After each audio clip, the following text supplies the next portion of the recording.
Our story takes place in a world where strange creatures wander through the human realm. They end up becoming violent and dangerous to ordinary people. But luckily, our hero is a guy who cares about all of them. He sees something in them that truly attracts him. In fact, he even gets a bit flustered around them. But seriously, he dedicates himself a lot to his work. And of course, he won't have to do it alone. He will have beautiful allies by his side. In summary, it is a truly dangerous world. But what is perilous for some can be quite alluring for others. On a beautiful night in the city, someone touches the ground, saying there are various drops of agitation. The young man observes that puddle and also mentions that there's something bizarre nearby. Still with his hand on the ground, he tries to extract more information from that cell. The agitation is almost at its limit, and the host can unleash his power at will, but only if he finds the clues of that creature first. Suddenly, something appears behind him without him noticing. That thing starts moving intensely and surprises him greatly. That strange entity attacks quickly and hits the ground, forcing the young man to jump to evade. He assesses the situation and realizes that the bizarre creature is hiding in the drops,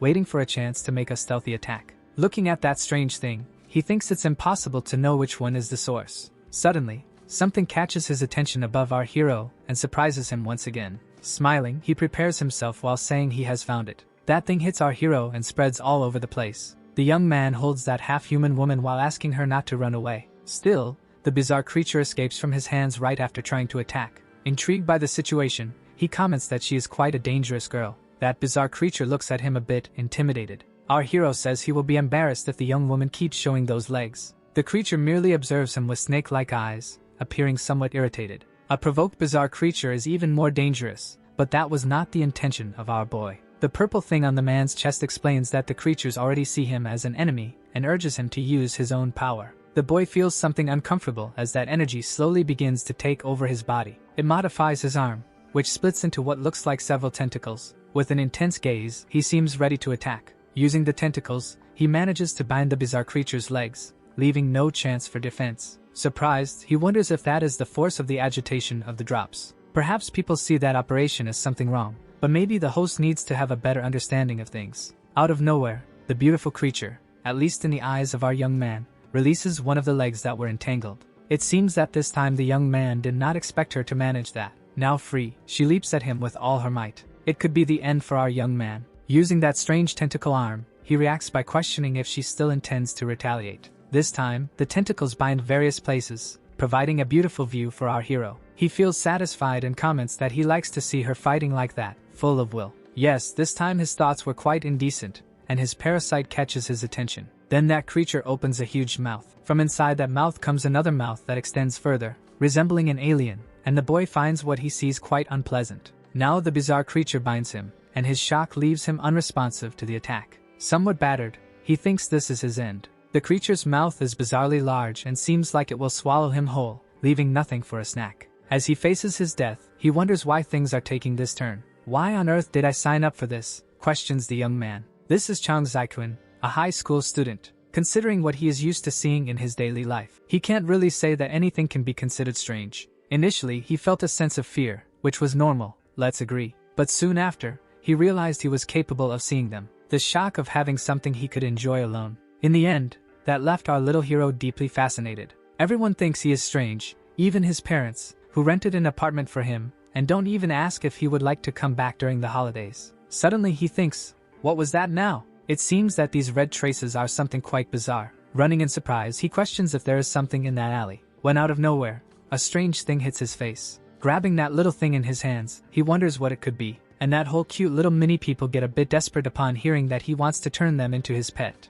The little creature runs away, hopping, with our hero behind. A woman takes the little thing in and asks if he can see the drops of emotion left by the bizarre beings. Kindly, she questions if he sees those creatures while the creature is terrified. Turning a bit red, the young man thinks she is a wonderful woman. And even with his eyes closed, he can still feel her beauty and wisdom. He thinks that, even seeing that wonderful woman, his heart is restless wanting to say something. That woman is probably not human. She is some kind of bizarre humanoid. She is surprised to see humans interested in the bizarre, and asks if he would like to work for her. Chang Zai-kun wants to know if working with this will allow him to see more monsters, but he corrects himself, as they are known as the bizarre. She explains that she searches for the bizarre around the world with the intention of helping, and if he accepts the job, he will be able to meet many of them. Then she says she will provide all the necessary support he might need. Assuming our hero has the courage to accept what she has to offer, Looking back, he now knows why he accepted this job, to live a kind life with all the bazaar. Then someone questions if he is the new human freelancer.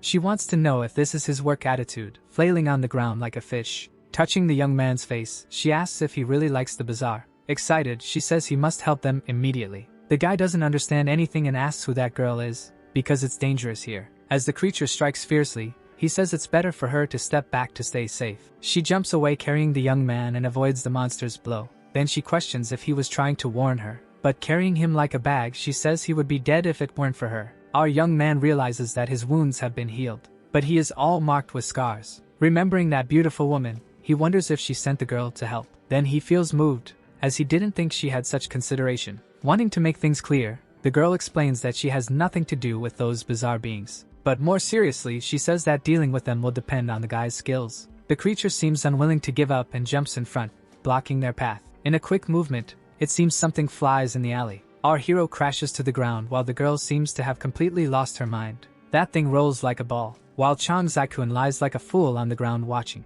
She screams, calling him an idiot, saying he didn't die, and tells him to focus. But our hero defends himself, saying he's not being foolish, that he's thinking about how to resolve the situation. Using his powers, he says that this person is what they call a bizarre whisperer. The creature seems to feel something strange, and in fury it charges at the young man. But he remains unfazed by the situation and says that the monster is impatient. In the next moment, the creature's leg hits a line of energy. As it stumbles, the guy warns it to be careful not to crash. Then several lines begin to hit the creature, and it ends up all tied up on the ground, defeated. Then he says, absorbing the dripping agitation, reconstructing the dripping agitation. He explains that it is the first power he received from this bazaar, and that it holds immense power to control agitation. He tells the creature not to be afraid, as he is there to help. But the bazaar doesn't seem very interested in conversation, and with a powerful leap, it frees itself from those bindings. That talking head tells him to be careful, that things are getting crazy, and the creature prepares to attack him full of energy. That thing in his chest seems to stir as well,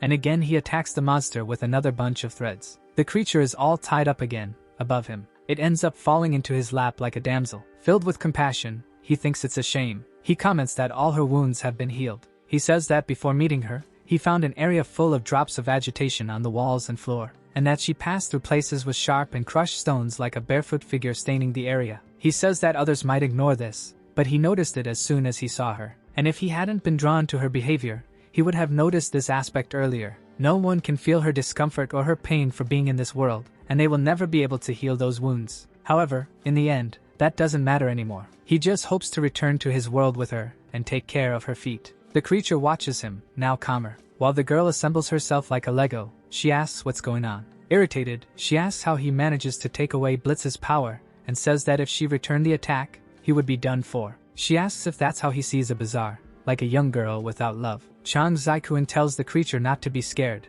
as she is just jealous. That other girl says she now understands what he means by being a whisperer of the bazaar. Satisfied, she says that this test proves he is worthy of the job. Excited, he says that he is also a bazaar and that he doesn't understand how she feels. Seeking comfort from the other woman, she says that he is strange, but that she should try to have some consideration for him. Now she also seems satisfied, and the other woman says that, as they agreed earlier, she will take him to the land of the bazaar so he can see how they truly are. Well pleased with the situation, he is eager to go there. Sometime later they walk to a car. The woman opens the door inviting him to get in. Inside, along with the bazaar, he asks if she can drive. The girl says they simply adapted. Then she puts that strange key in the car. The car starts, and energy begins to swirl beneath it. He is surprised that she actually knows how to drive. The car starts sinking into the ground. It seems like the entire car has entered that pink puddle. Crossing some sort of portal, it continues descending as he realizes that this is also a bazaar. They keep going while colorful lights fill the entire place.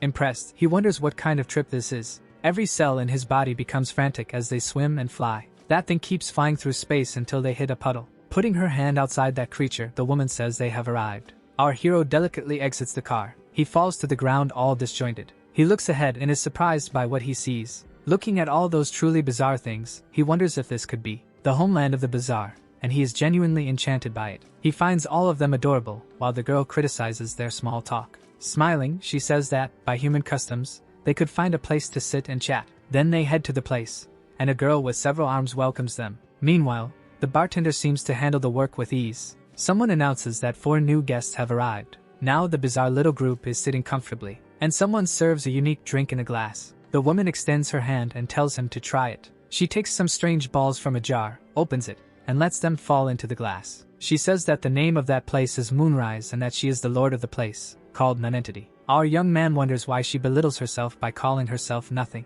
The other girl gives him a smack, telling him not to make puns. She smiles, saying she never thought about what her name meant in human language, and that it serves as a reminder of her exclusion. Our hero becomes curious about this story of exclusion. She explains that practically all the bizarre beings there are strange creatures for this world, as they are exiles from another. She says that even in the ancient world, they were bizarre aliens, and the truth is that only one mistake could hurt the people around them. They don't fit into any group and are seen as a disaster. In fact, instead of saying that Moonrise is their home, they could say it is their prison. She said she will trust our young man to tell the bizarre beings living there that they can live peacefully. This will be for their protection, and also for the safety of this world. Chang Zai-kun says that's fine, as long as they don't prevent him from getting close to the bizarre. She replies that, although she trusts his talents, that girl there will work with him for precaution. Then she introduces herself as Guanshou and says she is a native, explaining that she was also invited to take care of the bazaar. But she said, as his senior, that she hasn't recognized him properly yet and asks if he understands the bazaar well. She then suggests that he try to identify what characteristics make her special. He explains that her personality is quite bad,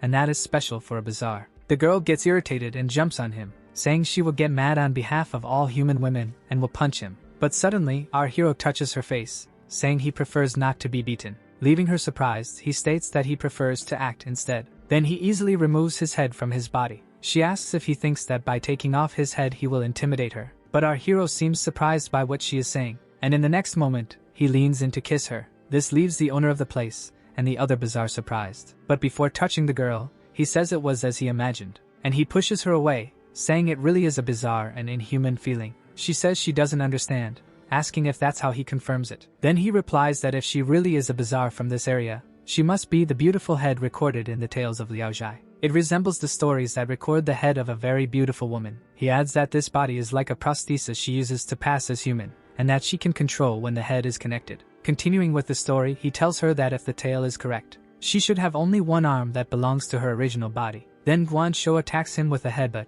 questioning what he is doing with such twisted talk. But our boy was already expecting a violent situation when the girl bites his arm like a dog. Finally, she grabs the head and puts it back in place while he says he finally understands. He says that her head is just to deceive enemies and that the arm is the true body. She seems quite affected by this statement, and she attacks him again with a strange headbutt, telling him to go to hell. Our hero is thrown off that place and crashes through the glass. He seems surprised by the situation. He finds it strange that he is still falling through the air. He wonders if this is how it has been and if this place called Moon is a gigantic bazaar. Suddenly, something starts happening to that creature and some green tentacles emerge. They reach out to our hero who is still falling through the air. Then they wrap around the boy's arms and legs, leaving him surprised. And they save him by pulling him back to Moonrise. Someone tells him that it's okay to play around there a few times. Then she adds that she hopes the two get along, but the girl doesn't seem very excited deep down. Then she says it's already settled and that tonight they should live together. This situation leaves the girl irritated and the boy a bit worried.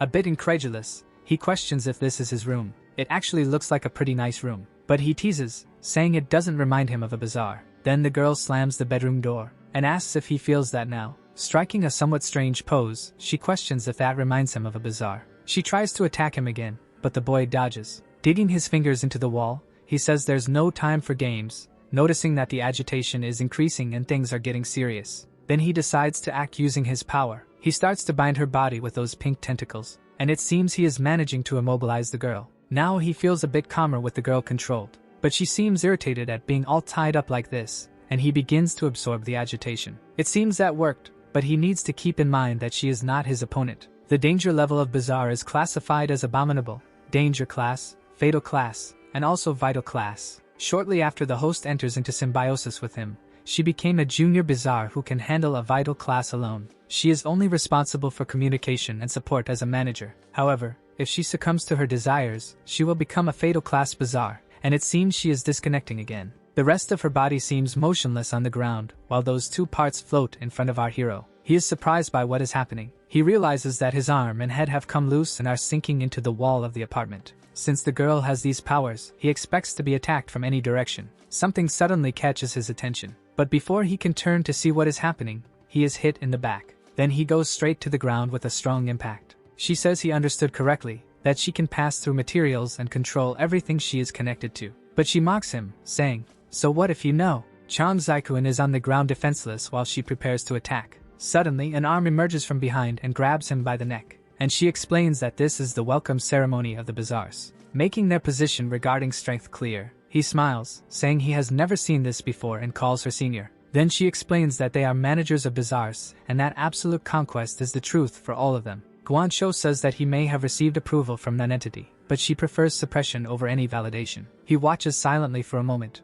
So, in the next moment, he activates his power, and a pink tentacle emerges from his mouth. It seems that caught the girl by surprise, leaving her confused. Then that thing hits her square in the face. He tells her that he won't let her try that conquest thing on him. Smiling with a somewhat strange expression, she says that it's not so bad. Irritated, she tells him not to even think about sleeping until her stubbornness is resolved. Then the day breaks in that beautiful strange world, and an entity arrives, greeting everyone. Chang Zaikuan looks more like a zombie than a human, but he returns the greeting. He says he would prefer to be in a bed rather than in that weird sleeping bag, while the girl sleeps quite contentedly. It seems that now it's time for food. The girl doesn't even look at him, while the boss questions what happened last night. She apologizes for the girl in case she upset him, as something happened while she was being tested that disturbed her. Then she asks the girl to let him take a look at it. A bit reluctantly, she starts to take off her jacket, and says she understands. Then she begins to open her clothing, and he is surprised by what is happening. She says there was a bizarre creature taking care of her, and she didn't notice when it left.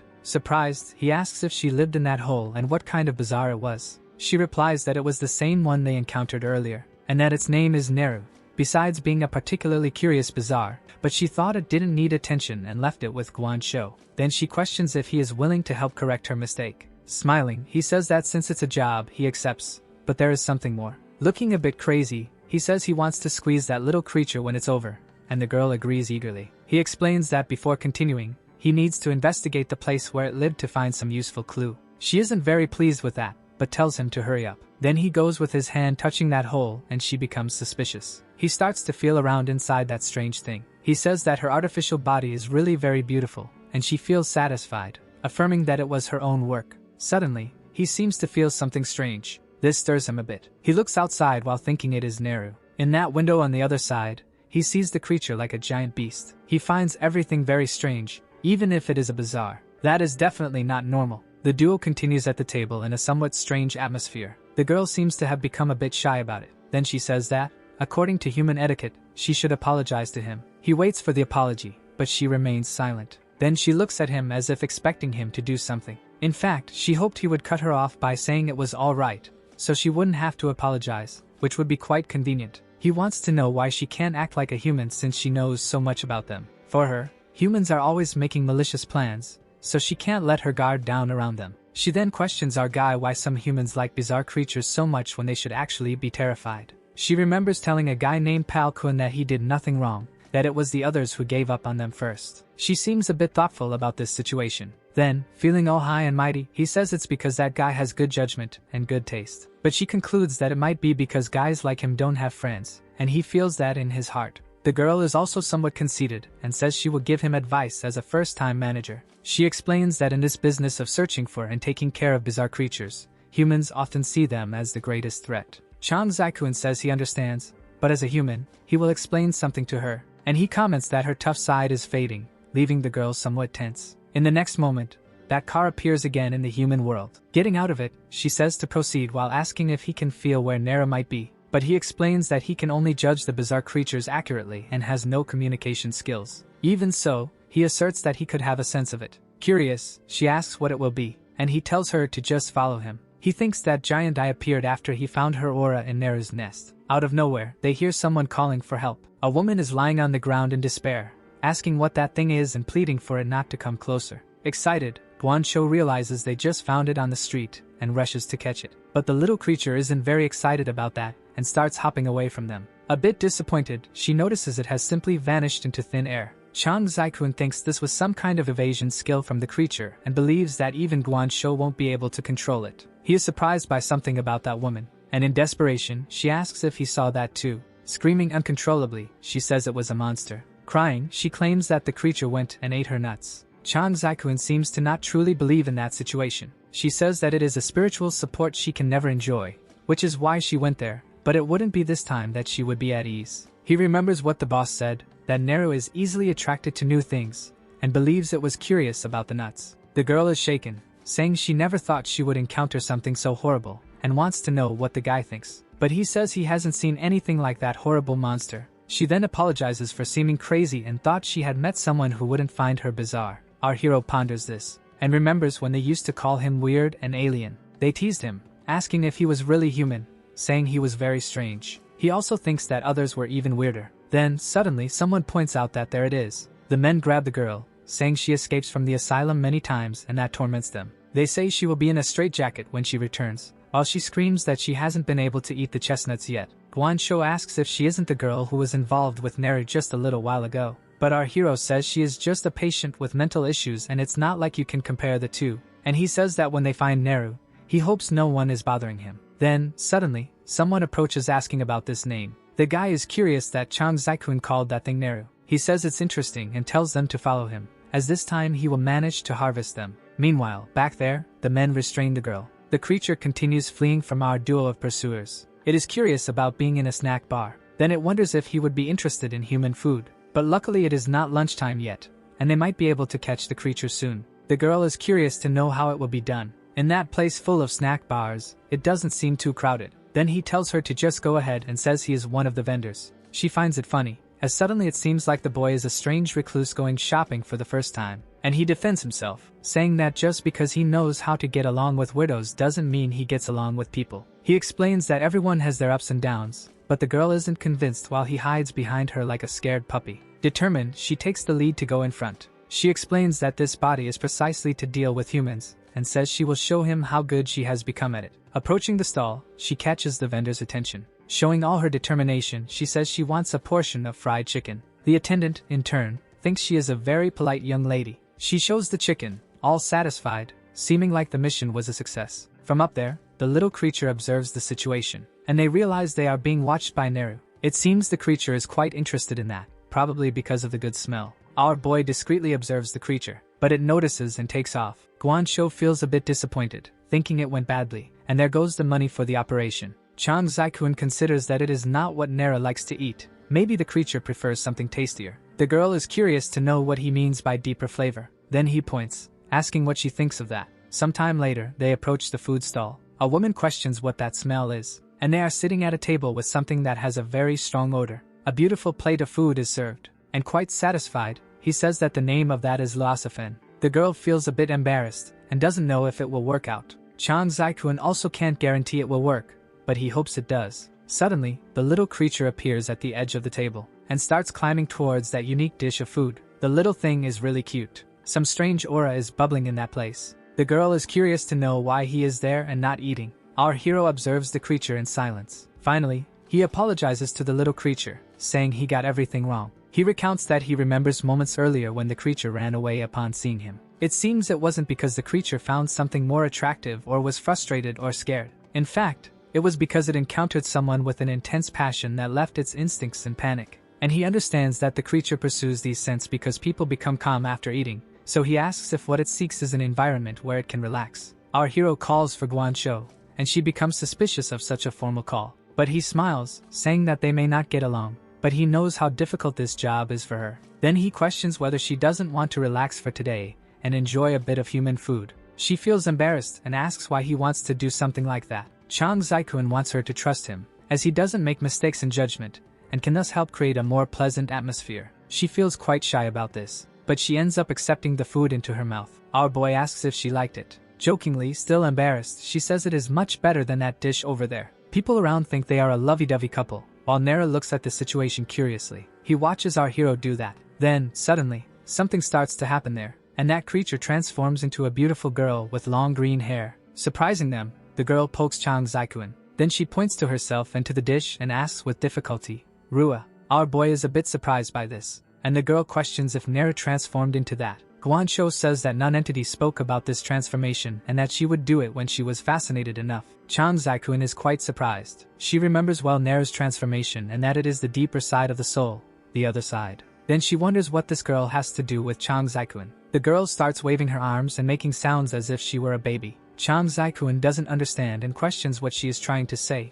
but the girl mocks him, saying she self-proclaimed herself the whisperer of bizarre things. But he replies that his knowledge only allows for a degree of empathy, and asks how someone could read another person's mind. Devastated, she thinks there might still be some sanity left on Earth. Suddenly, the girl seems to notice something and turns red. Then, out of nowhere, she puts her mouth on the boy's finger, and she stays there looking at him in that somewhat strange position. Chang Zaikun doesn't understand anything and asks what the point of that is, but she continues to focus on what she is doing, until she finally releases his finger, and she seems to breathe a sigh of relief. Chang Zaikun finally understands. Then he takes a bit of noodles and offers it to the girl. But at that moment, a strand of energy wraps around the girl. Guansho screams calling for her, and she is violently pulled from the chair. A person appears saying that he is good at making the bazaar lower their guard, holding the girl like a puppy. He thanks a lot for that. Our hero is surprised that the man can see Neru, since before and after the transformation, she should be invisible to people. The guy says the problem is that they are not part of the moon, but they can track a bazaar.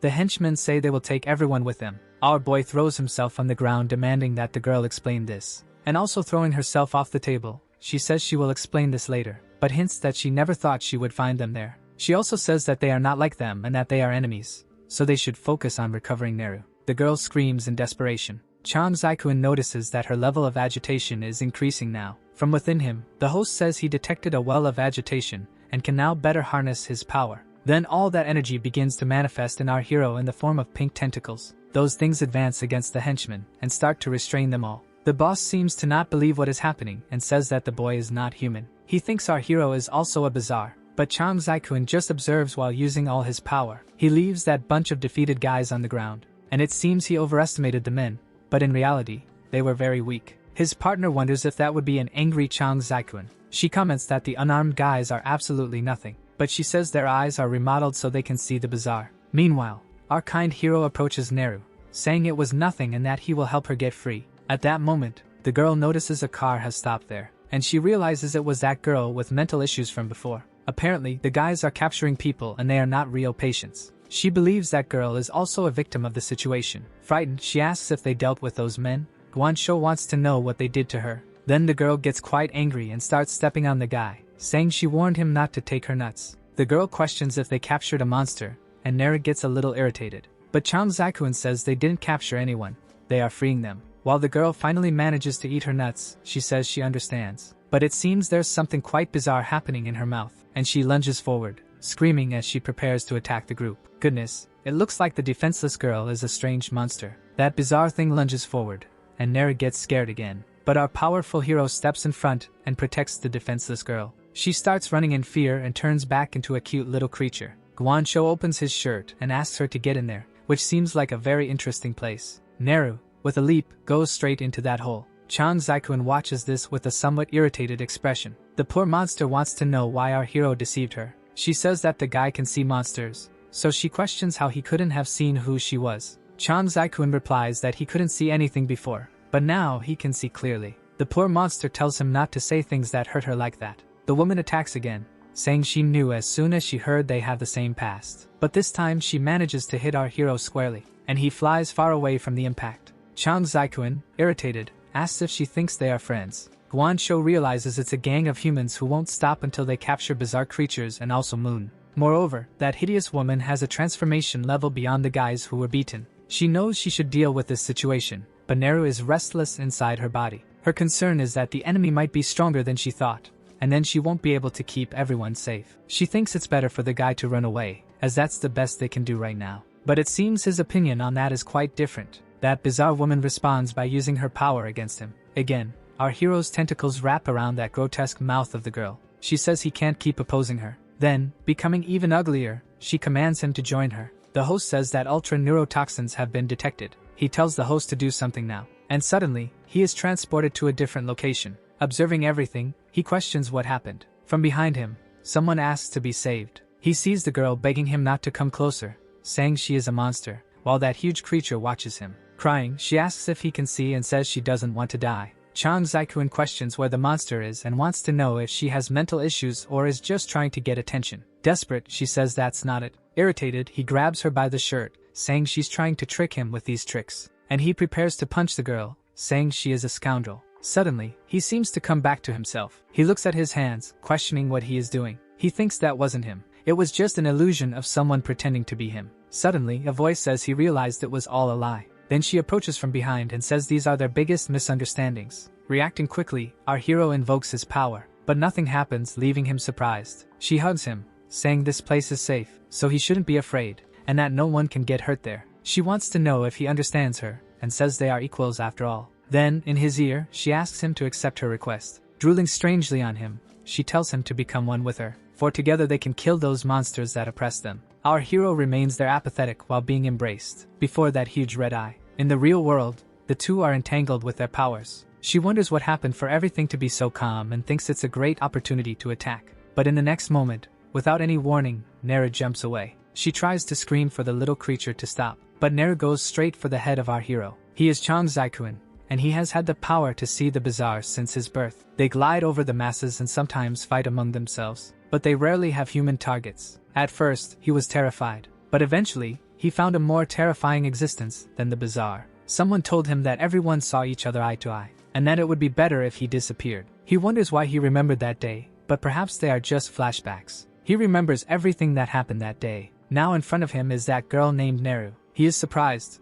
wondering who she is. The monstrous woman is irritated to have an intruder in her territory. Neru says that the atmosphere has started to become restless, and that it is horrible, horrible. Then she approaches Chang Zaikuin and says that the atmosphere is quite calm and that it is beautiful, beautiful. Irritated, the monster girl says that she is in her psychic territory and that this is the perfect moment to eat the boy. Finally, she attacks Neru, saying that this place is not hers to enter, and it seems she is going to swallow the girl whole. All Neru does is smile while being swallowed and asks, "Activated?" It seems that the power of that woman is not good for facing two people at the same time, but there is also no reason to refuse this little snack. Neru is there resting in the midst of that pile of dreadful fangs. Then finally the woman swallows her. The hideous creature begins to laugh in satisfaction, but something is happening inside, and this catches the horrifying creature by surprise. Those enormous mouths begin to open, and from within emerges Neru intact. The monstrous woman screams in agony, but Neru observes as if nothing had happened. With a wave of her hands, she begins to use her power as well,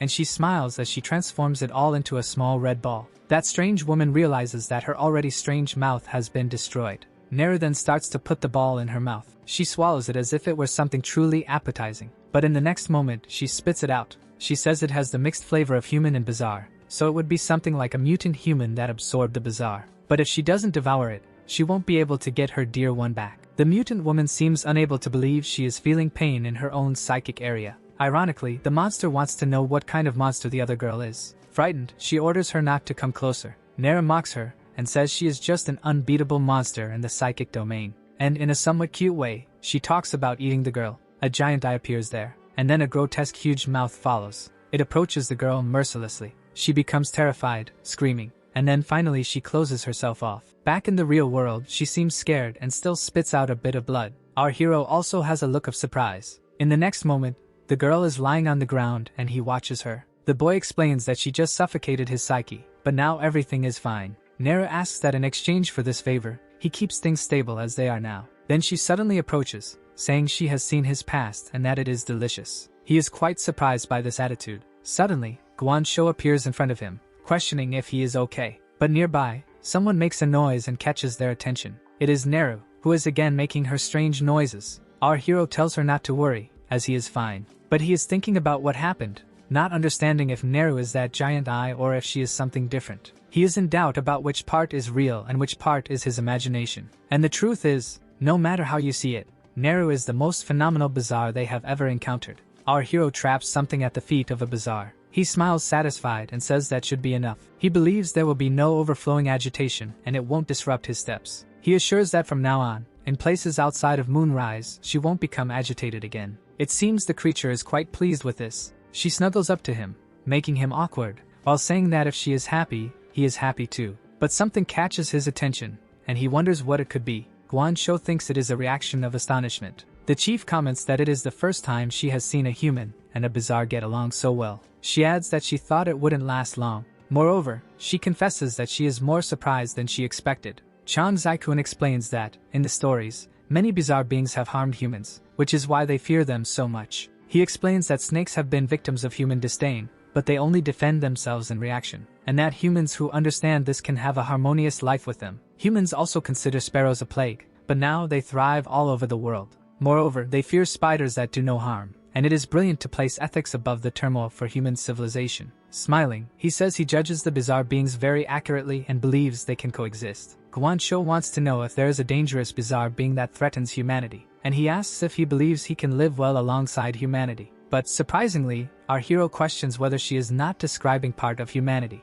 and he states that they would not stop until they drew a vital line. The chief ponders for a few seconds, but she questions whether our hero is talking about bizarre beings and not about humans, wondering if it would be a bizarre being so dangerous that he could not handle it. Then he replies that he would leave it for the chief to take care of, noting that this is not the goal of Moonrise. Smiling, Nonentity says it is his duty and that he cannot pass this responsibility to anyone. Chan Zaikun wants to know what the deal is with those guys who attacked and is worried that they let them go. Then she asks if the gang is called Moonseas. Elsewhere, that monster girl wakes up startled, and she realizes she is trapped by a bunch of strange metallic tentacles. A person approaches and says they are disappointed. They add that not only is he ashamed of her defeat, but the entire Moonseas is as well. She is surprised and scared, called by the name Lord Baron as she stutters. Right up close, he says she has a pretty face, but it wasn't like that when he first saw her. She was in a precarious situation, with her body destroyed by life and drugs, just like her mind. She was lost in despair, with no control over her life. It was he who rescued her and not only healed her but also gave her powers when he fused her with a bizarre being. With a sadistic look, he says he was full of expectations and intended to gather several bizarre beings along with her, and he adds that she could have the chance to become a Duke of Moonseas one day. With a piercing gaze, he asserts that he has given her so much and only expects that she does not fail in return. Squeezing her face tightly, he wants to know why she let that power amount to nothing. Pushing that bizarre thing out, she begs for forgiveness from the Lord and pleads for a second chance. A huge explosion occurs in front of that man. Smiling, he says he has many pawns at his disposal, and the woman's jaw drops to the ground. He walks away while thinking that slowly acquiring resources ends up hindering the evolution of Moonseas. For them, bizarre beings are enemies of humanity, and turning them into power is the greatest grace for humanity. His goal is to bring down Moonrise in the name of his group, Moonseas. Looking at a cell phone, he thinks that was the man who destroyed his favorite cavalier, and he wonders if it was the boy. Excited, he wants to see the boy in person and calls him a traitor to humanity. At that moment, our hero is in a classroom. A boy questions whether that is not Chan Zaikun who was missing, and the girl wants to know how he could have left school, since it seems there is an agreement for his absences not to hinder him. The boy asks if that is not irregular, also wanting to know what his background is, but since he transferred recently, he does not know. Then she mentions that Chan Zaikun comes in first place in every exam he takes. He stands up excitedly saying he is a star student and wants to know what he is capable of. But the girl adds that he is also in first place in physical education, being stronger even than the teacher. She says the boy should just ignore him and explains that he was teased by his classmates when he was young. It seems those boys have never been found to this day. The chief said she would respect his human identity and that this job could be only part-time. She adds that, under her command, Moonrise could have a harmonious coexistence. And back at Moonseas, Guansho will send the information by phone for him to see when he has time. He is curious on his cell phone, wondering what this group is. It seems to be a secret human organization. They do not know when it was founded. It could have been decades or even centuries. It is made up of humans, but they are not pure humans. They chased and hunted bizarre beings to turn them into their strength, regardless of the means necessary. Chan Zaikun wonders if they could be half human and half bizarre. Guansho recounts that through surgeries they managed to transplant parts of bizarre beings into human bodies. So, those bizarre beings who lost their limbs and powers are treated and considered as trash. Chan Zaikun is very surprised by this information. It seems that the group is organized by imperial titles. From top to bottom, they are divided into Duke, Marquis, Count, Viscount, and Baron. He mentions that the woman he encountered the other day shouldn't even be a Baron. She was just a knight. But strength is not the only criterion for status within the group, and he says he can barely handle the knight. He gives a direct order. If you find one of them alone, you must retreat immediately. This leaves our hero quite surprised. He stands up in school and it seems there has been a power outage. It is too dark, and besides, it is almost the end of class. It should be the loudest time. He wonders why there isn't even a single person around. He walks and realizes he can't hear any sound. It's as if the entire school is absolutely empty. That long-haired man appears in the place, and he looks at our hero with a smirk on his face. Chan Zaikun asks why he chose this place, since he came here to seek revenge, and he refers to him as the senior of Moonseas. The guy doesn't seem very pleased, but he still smiles, saying that the boy is clever for recognizing who he is so quickly. He explains that he didn't come here for revenge, as he only helped him get rid of the weaker ones. But our hero tells him not to bother, and just to get lost. The man explains that they can use more people in these times and that the lack of helpers is frustrating. Showing a bizarre hand, he says that now he should join Moon Seas and take the place of that woman beside him. Chang Zaikuan simply says that that kind of guy is a pain. He asks if he is deaf and wants him to get lost and stop bothering him. The Baron says it seems he didn't understand anything. Then he explains that this is not a request but a threat. In another location, some henchmen are waiting, and he says that if the boy doesn't accept, numerous people will be executed at the school. Chang Zaikuan questions if he has kidnapped the entire school and is now holding them for his room. But he claims they are just a crowd of unimportant humans. The guy appears to be surprised by this statement. He laughs, saying he loved the response and that he really needs him to join Moon Seas. Then he asserts that he could be pretending and that he can't let his guard down. With a leap splitting his body, he asks why not test the boy. Our hero puts his hand in front to protect himself from all that light. The intensity only increases, and he wonders if it is a flare. When the light disperses a bit, he manages to look around, but there is no sign of that man. Suddenly, without him noticing, something comes out of the wall and wraps around his leg. He wonders when that appeared, thinking he was caught off guard. Then he activates his power using that bunch of pink tentacles. The man appears and questions if that was the power Moonrise gave him. He starts talking about his power and analyzes the details of how it works. Jumping in surprise on top of our hero, he says, "Your power and mine." And with a punch to the face, he completes by saying there is a world of difference. Chang Zaikuan flies and crashes into the wall, leaving everything broken. He seems quite injured while thinking about how powerful that was. The tentacles seem to be wrapping around and becoming very resistant, like a rope. He realizes at that moment that, comparing their strengths, he is no match for the man. It seems that his tentacle pulls something out of his pocket, and in the next moment, a huge explosion occurs. The boy approaches, asking if he is trying to make contact and that it won't work. He says that, as Baron Egan, he hates living with people's excuses, always promoting self-interest. Then he asks why they don't take this world and turn it into a place where they can live without any of these tricks. Our hero asks what the hell he wants with him. The Baron explains that he will take control of him. Then he observes that manifestation of energy, and the guy completes that he will do this in the name of Moon Seas. But suddenly an energy surges in front of him and cuts that attack. The man seems not to understand and questions what is going on. He says he is a kind of whisperer of bizarre beings and explains that, even transplanted into a human body, one fact remains. Their powers are not fundamentally different from his own power. Only their usage is a bit more advanced than his. That man defends himself at the last moment from our boy's attack. He seems not to understand how his enormous power cannot crush the kid. Chang Zaikuan says he is not agitated, that his academic record is very good, and besides that, he is well versed in bizarre beings. He then asks if he understood this information before starting to put on this little show of exploding the lights, cutting power. In addition to using the tentacles through the outlet, he openly did everything to remind that his powers were different. The guy gets irritated and shouts that it cannot be, that no matter how much he understands, he cannot do this. Our hero says that his agitation drops are restoring. Then he mocks, saying that if a humble mutant can do this, how could he not? The host says that the agitation limit has been broken and that he can fire whenever he wants. Then a huge energy starts to leak from our hero, and it hits that guy squarely, who begins to scream feeling the attack. Chang Zaikuan apologizes and says that nothing remains in the face of his charged tentacles. He questions what it is like to do everything he wants, saying it is just arrogance, and that is why his human side lacks that bizarre charm. The guy seems quite irritated and calls our hero's name. Excited, he says that he really impressed him. Chang Zaikuan thinks the guy is a little too excited. He questions whether this powerful attitude of his is hard to maintain. But the Baron, irritated, says that provoking him will only make things harder for him. And advancing against our hero, he claims that he is no longer qualified to join his organization. Using his power, he says he will now turn him into stock material. Chang Zaikuan begins to be affected by all that power. He questions whether that was an explosive electric current. His parasite says it is detecting agitation drops. It explains that the enemy uses these drops as a conductor. Chang Zaikuan says he understands more or less how he does this, and that he uses the agitation drops without any shame. The Baron asserts that he understands things, especially when it comes from bizarre beings, and insists that their power has the same origin. He is eager to meet him even if it comes at a cost. Our hero questions whether the fool forgot that the children are by his side. Then he entangles the tentacles in those wires, and without showing any emotion, he says it is a short circuit. A huge explosion occurs where he is. That explosion emits energy in all directions. The Baron questions whether it is a maneuver to allow him to escape. His parasite says that this is very dangerous. It says he just understood this power, and does not fully grasp it. He could have even died using it. Chang Zaikuan says he can match the lightning,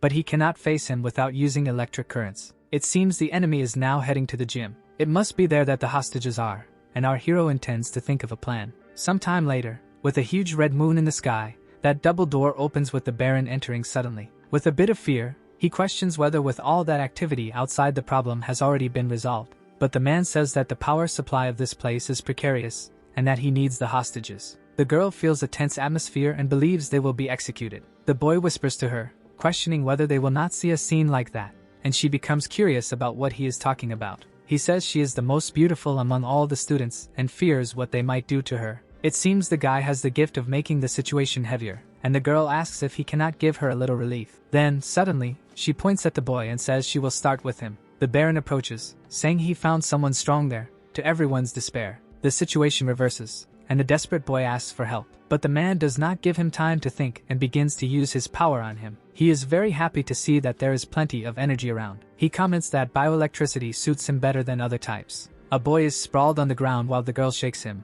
telling him to wake up. At that moment, she realizes there are no heartbeats and becomes desperate. The Baron explains that he has ended his bioelectricity. She cries while cursing that man, but he shows no mercy and wraps his tentacles around her, questioning if she believes she has what it takes to fight back. With a mischievous look, he says she is not worthy of becoming his food. But in the next moment, a huge purple tentacle bursts through the wall and hits him squarely. The guy goes flying from the impact of that blow. Someone comments that bioelectricity is powerful, while the girl looks on in fear, and he questions whether the electromagnetism of science might not be even stronger. His classmate shouts his name, and she notices that he has a somewhat unusual hand. It looks like a bunch of tentacles tangled with other tentacles. How strange. Our hero strikes the chest of the boy lying on the ground, and unleashes bioelectric energy into him. Magically, the boy comes back to life. Then Chang Zaikuan says that the heartbeat has been restored. The Baron gets up cursing our boy as a piece of trash. And very irritated, he says that he keeps using every trick possible to humiliate him. Chang Zaikuan wants to know what bizarre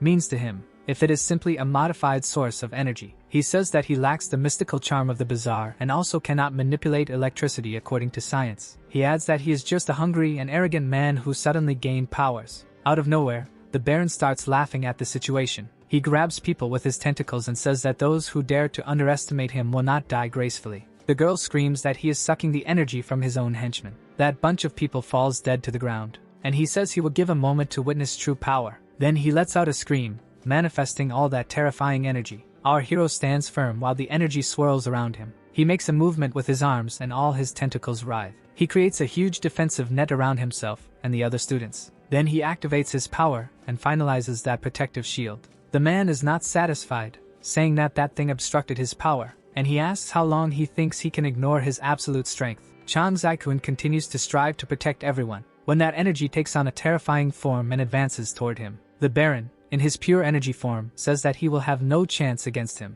While trying to defend himself, he notices that there is a pool behind them. In the next moment, both fall into the water. The Baron says there is no problem drowning him, but he would prefer to see him incinerated, and he adds that he is worth more to him as stock material. Our hero continues to defend against the attacks while provoking him, asking if it is true. Then he activates his power again. It seems that thing is sucking the Baron, and he wonders if that is a battery. Excited, he questions how he can submerge a battery and how the water is preventing the conduction of electricity. Chang Zaikuan says that the agitation droplets are impure by nature and can function as a protective shell. He says he cleaned the agitation droplets from the area and that, in this isolated water, he can only move toward the agitation droplets of the device. And without the impurities from the area, it seems he cannot condense his body back to flesh. The Baron screams that it cannot be and questions if he has been to the gym before. Chang Zaikuan then says that he has always claimed to be a whisperer of the bizarre, and the moment he left his bizarre open to judgment, fate was already sealed. The Baron screams in despair, insulting him and demanding to be released. Then, in the next moment,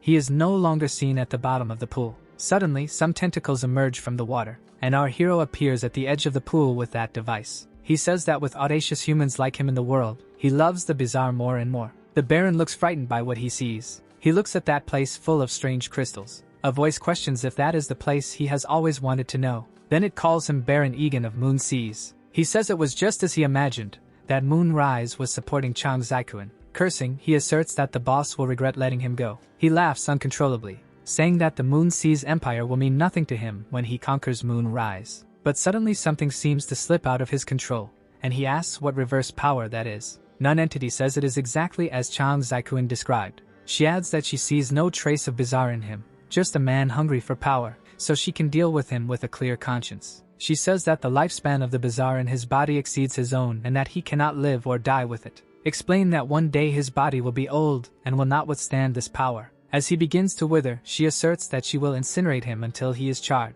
Screaming in the midst of that fire, he questions what she is and what she is doing to him. She explains that karma is in everything that exists in this world and that all she does is accelerate karmic justice, leading even to destiny itself. That guy turns to ashes, but something remains on the ground. She places her hand on her face and says that she should not keep her eyes open for too long suffering. She could, unintentionally, end up taking a look and seeing the end of the world with her own eyes. Sometime later, back at that bar, Guanshou takes a drink while looking at our hero. He seems thoughtful and worried. He questions if everything was resolved without problems, and says he never thought he would see him with that look. He states that, even with his bizarre favorites around, he seems dead. Thoughtful, he says he was just reminiscing about some situations from the past. Nera looks at him, questioning. He replies that it is nothing dark that he cannot talk about and instead, will tell them. A long time ago, he was excluded by people for talking about bizarre phenomena. They gathered against him, and he thought his life was over. That was the first time he felt fear. But suddenly someone came to help him. She could see the bizarre just like he could, and he understood that he prefers to say he can judge them well thanks to her. But one day she just disappeared the same way she appeared. She sent word that she might have just moved away, and he almost let it go.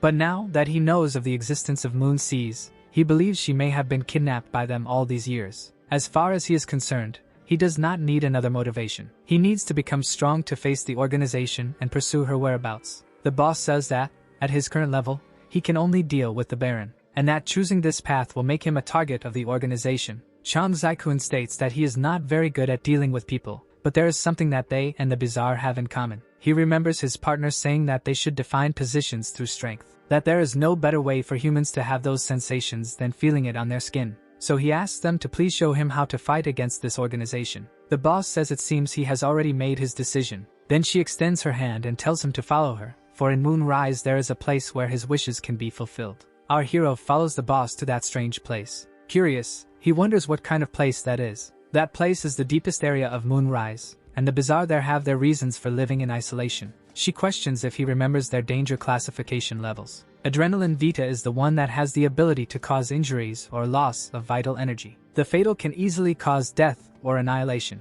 Dangerous level could put the whole world at risk. There is the abomination that could shake the natural foundations of the world. Finally, the bizarre in that place are of the dangerous level, and there is indeed the true prison of Moonrise. Surprised, our hero says there is one up there. That is the Shadow, who can materialize and overlap with past existences, disturbing the timeline between past and present. He can even reunite someone with an old friend. Something strange begins to happen there and takes shape. Our hero is surprised by what he is seeing. A strange creature appears before him. Chang Zaikun wonders if it is the body of a bizarre. He questions nonentity about why he brought that person back and what it all means. He then asks if that is the body of his parasite. But he understands that he can use that vision to better investigate the bizarre and asks what he sees when observing closely. He picks up that bizarre thing. Chang Zaikun comments on how he can transfer himself easily, as if he has no attachment at all. This shows that he is not a parasite in essence. He only does this to survive. What he desires is an independent rebirth. The creature says that the host's insight power is indeed precise. She states that she is willing to bet on him and wants to know if he accepts to participate in this for his own goals. Then she tells him to accept her remains, and that it will not be up to her to yield her strength, but for him to dominate and unleash his power. He again remembers the girl who saved him,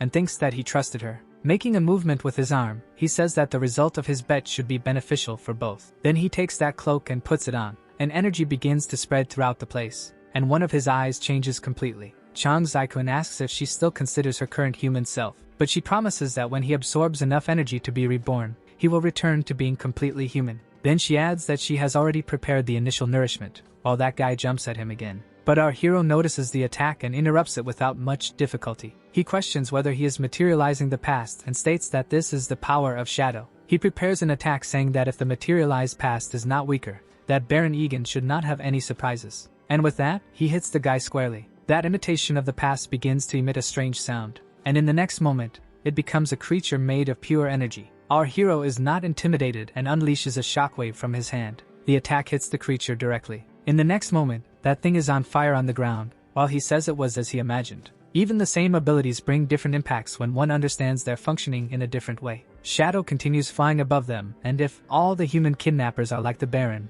those energy spheres should be enough. The girl then talks about the task they have at hand. It will be a hunt for a man. But it seems that our hero is a bit tired and is already lying in bed. She gets a little irritated, telling him to get up, in addition to reminding him that this is her bed. He comments that he and his parasite Blitz have achieved a deeper synchronization and asks if they shouldn't go hunt moon seas. Guansho explains that it is a person he knows. Then he shows a photo of his classmate Lori on his phone. He keeps looking, all tangled up in the blanket, without saying a word. Our hero, somewhat careless, doesn't even know who the girl is, and Guansho gets irritated thinking he is mocking the girl. Chang Zaikun wants to know why they are after her since she has no bizarre traits. After the Baron went to the school, that organization made everyone involved lose their memory, but that girl disappeared. Chang Zaikun asks about the fact that they erased everyone's memories. The organization does not want the public to know about the existence of the Bazaar, as they want to monopolize that knowledge and technologies. If they ever decide to make this public, it will only be after they have enough power to dominate the world.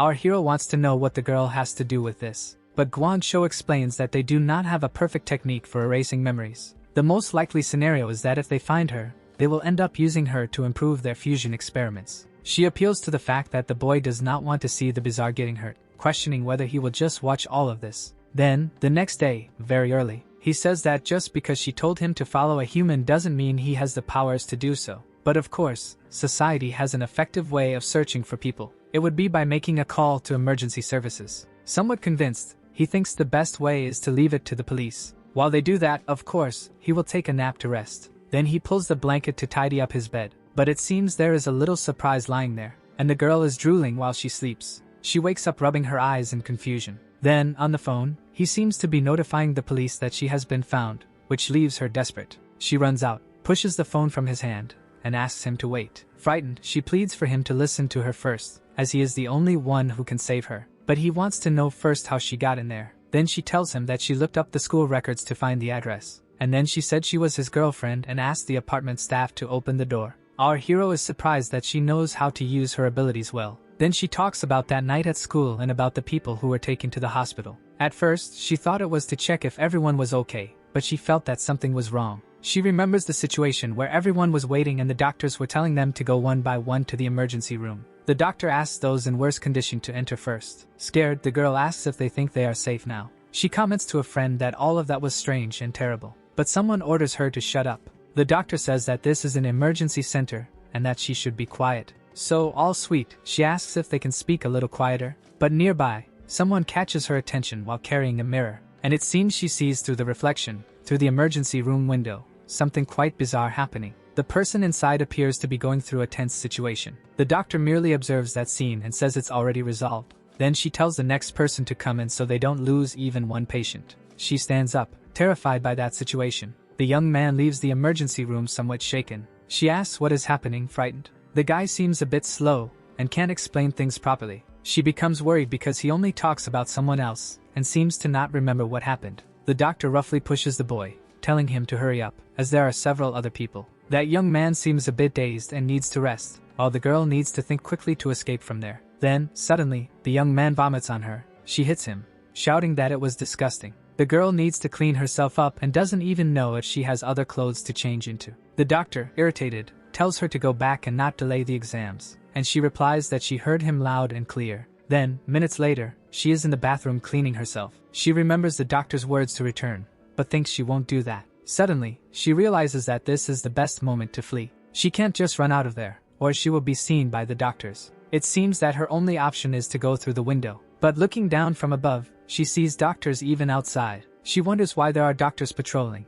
This is getting weirder by the minute. She realizes there's nowhere to escape to and feels a bit desperate. Then, suddenly, something happens in her ear. She turns quickly, asking what that is. It's a strange entity that appears before her. Our hero questions if she is saying that a bazaar has escaped. The girl affirms that it's true and that she understood his thoughts for some reason. After that, she managed to escape and hide there. Our hero asks her to just lower her head. She feels a bit shy and asks what he is doing. Then he gets close and smells her hair. Smiling excitedly, he says that there are indeed traces of bazaar in her, and that she wasn't lying. She gets irritated, wanting to know if he is happy because of her or because of the bazaar. Jokingly, he asks if that is the case. She yells at him, asking if he has any idea how many of those guys want to be her first man. But he questions how her popularity among humans could have anything to do with him. She says she might be offended, but still feels relieved, and adds that she really chose the right place to take refuge with him. Chang Zaikuan says that choosing right is nonsense. He is feeling frustrated. He wants to know how she simply escaped,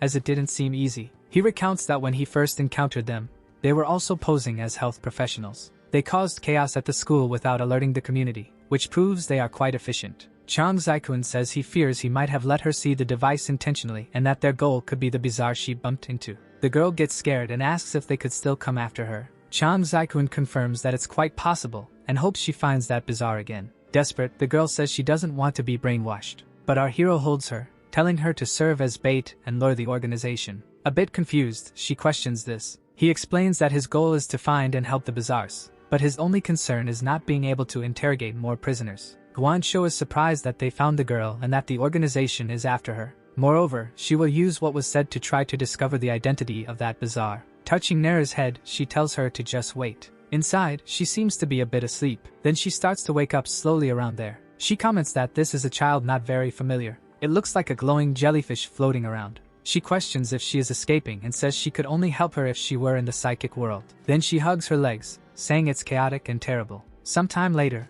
Guan Shou tells our hero that she found some clues. It seems that this bazaar is not native Moonrise. It must be a foreigner and possibly has psychic powers. Chang Zaikuan wants to know if she found anything about the moon seas, capable of erasing memories. But the girl says she has never seen that before and that it's a power that works contrary to her impact. So, unlike Egan, they have the power to disguise and hide. Guan Shou wants to know if he needs help, as, despite knowing he has experience, he will likely not face just one person. He asks about sending the non-entity, as he imagines she is quite powerful. Guan Shou gets irritated and questions what use he is if the boss has to act. He then asks her to drive to the indicated location, as he intends to first deal with Moon Seas and then help the Bazaar one. Lori seems to be a bit shy around there. She wonders if, from that angle, he can't see all that health, but he asks who would be interested in seeing that, and says that if she stays in front of his view, he will let her know. Shyly, she questions the scene and doesn't know how seductive that position of the phone is. But Chang Zaikun says that her only job is to walk around so he can observe her, while everyone around notices the girl. This way,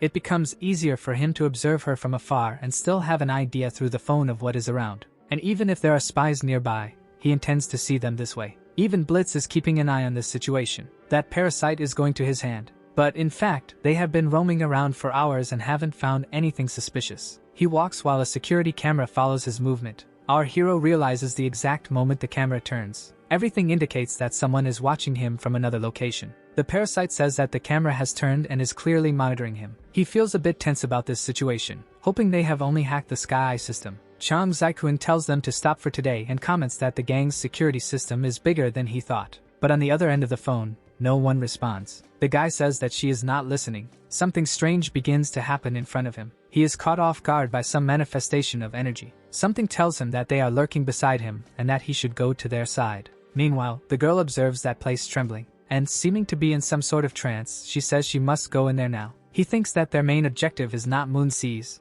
but rather that bizarre one she encountered earlier. Chang Zaikun finds his power quite curious, and even manages to hear him screaming. He starts to remember the smell he sensed from the bizarre one on the girl. He concludes that this one uses pheromone communication, but he doesn't understand why the bizarre one would call for Lori now. Then he observes the place where he is hiding, and it seems to be a hotel. He arrives at the hotel reception, which seems empty. Leaning on the counter, he says that there is no one around. He tells his parasite that he is not seeing anything either. It seems that the screen is limited and there are no signs of the girl, but he memorized the cameras and can guide him. A voice comes from above saying that they were investigating the situation. Guan Shou appears saying that the Sky Eye was indeed hacked, and everything indicates it was Moon Seas. This also seems to indicate that Moon Seas is nearby, and the worst-case scenario would be dealing with the Bizarre One and the organization together. Chang Zaikun finds the angle from which she is speaking to him a bit strange, but she claims she is not there to monitor. The parasite asks why he didn't call the girl for help. He replies that the enemy this time is stealthy. He explains that her goal is to help,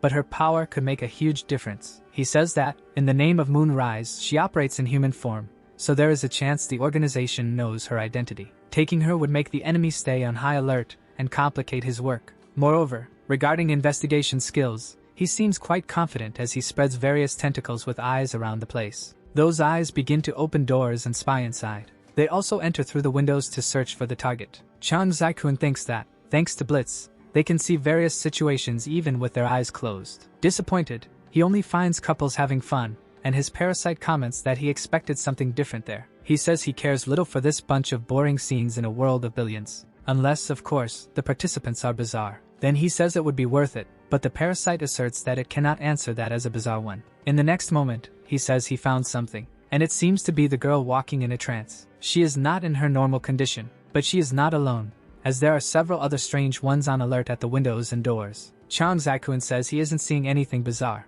At that moment, something strange moves across his back. His parasite senses the movement, and blocks the attack just in time. It seems he was right. The bizarre is controlling the bodyguard, and everyone is being mentally manipulated. Then he comments on who he thinks is trying to control them. But the boy seems a bit excited about those things writhing around, while the parasite explains what it will do. He could say he is trapped, but it's not quite that. It seems the rest of it is in another location or perhaps in another plane. He checks with his arm, using his power again, and realizes he can only see one tentacle. He continues advancing and scanning, while the parasite defends him from that bizarre entity. Now his feet also turn into glowing tentacles. Chang Zaikun finds it amazing to only see the bizarre by inverting an angle of observation. Then he asks the creature if he should call it Malamar. That entity says it has been seen and that it is an enemy. It rises from the ground smiling. It says that is the enemy, and that confrontation is necessary. Then it calls its slaves and orders them to kill him. That reminds Chang Zaikun of when he met the girl with the nuts. Because, according to Guan Shou, the power of the cigarette is psychic. He says that compared to that inverted humanoid figure, he finds the jellyfish more appealing. The enslaved people advance against our hero with the intent to destroy him. An attack comes close, but he easily dodges. Lori attacks again, and once more, he steps aside. He notices another guy all hunched over coming to attack. He puts his arm in front to block the blow. Then, with each arm, he attacks two of those guys, already neutralizing them. He realizes they are weaklings and that he can handle this without difficulties. The jellyfish finds that truly amazing. It says it learned to use its powers in the psychic world and that if it wants, it can go train with him there. But something catches his attention again. Several jellyfish appear holding people upside down in a trance. Blitz tells him not to be afraid of anything, as it is just a mental image, and in real life, they remain the same. It seems that seeing them disguised as bizarre entities bothers him a little. Then he panics, thinking it is some kind of trick, and says his mind is shattering. The parasite asks him to take it easy, as a cool head is one of his best weapons. But he says he is cool-headed and will just deal with those things there. He then uses his shockwave power, hitting everyone. Those creatures are struck and seem to be melting, which leaves our hero shocked. The rays continue spreading across all of them, and Chang Zaikun fires without mercy. He notices there are some drops of agitation in the area. He realizes he hasn't noticed this agitation since he entered there. They seemed restless, yet they still took no action. He doesn't know if they are bizarre entities or parts manipulated by humans. He believes that formless and traceless water is his true medium. But finally, the bizarre says he is wrong. It tells him it can grasp the deepest thoughts of those it encounters and that knowledge is its true weapon. It says it doesn't want to harm anyone, but everyone wants to harm it, and the blame for this confrontation is all his. Just with that contact, it already knew everything that was going on in his head and used those forms to mess with him. Just as he needs only a glance to understand a bizarre entity, it seems she did the same. The parasite urges him to step back, for if he fails here, he will be consumed. But he seems satisfied and says he has never felt so lightheaded. He asks Malamar if she said that knowledge is her weapon, but asserts that she only sees half the picture. The bizarre becomes agitated, questioning what he means. He explains that she saw his thoughts and heard him,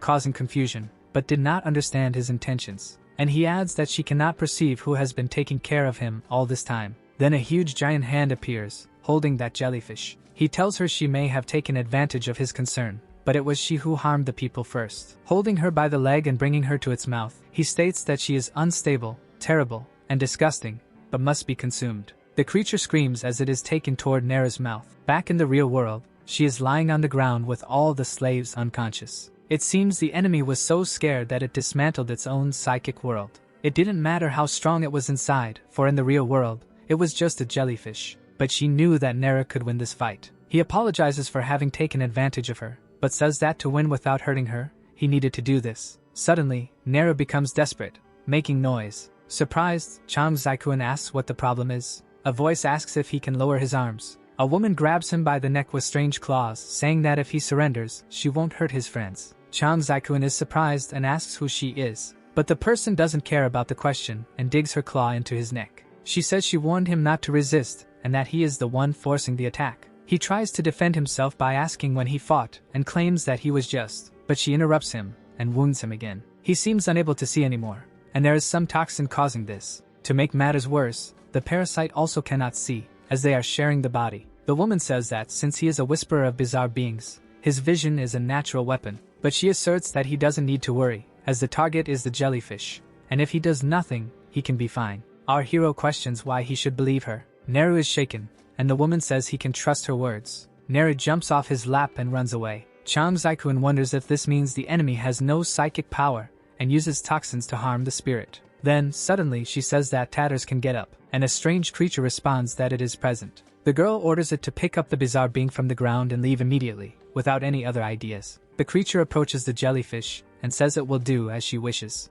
Our hero questions what he should do, whether he should give up or try to fight. The bizarre creature says obstruction, but it seems that something is bothering it. Behind her, Guancho appears, holding her clothes like a little dog. The girl asks if there is some kind of moon seas tool that talks like a robot. Then she presses a button on the control, and a huge explosion occurs at the location. The woman is caught off guard and tries to defend herself from the debris. In the midst of the smoke, she notices that she has opened a hole in the ceiling, and through there, Guancho manages to rescue our hero. She says that, as he had requested, she parked the car nearby, but next time she would like to be warned when things go wrong. Chang Zaikun says it is not the time for a scolding. The bizarre being is still down there. Then she stretches her hand through several tentacles to reach the bottom. It seems she hits the creature's natural protective barrier full of vitality. That thing says it succeeded while swallowing the jellyfish. The woman says they can have the cake and eat it too. She claims this bizarre being for the moon seas. The girl realizes she is not in an advantageous position. Suddenly, our hero can see again.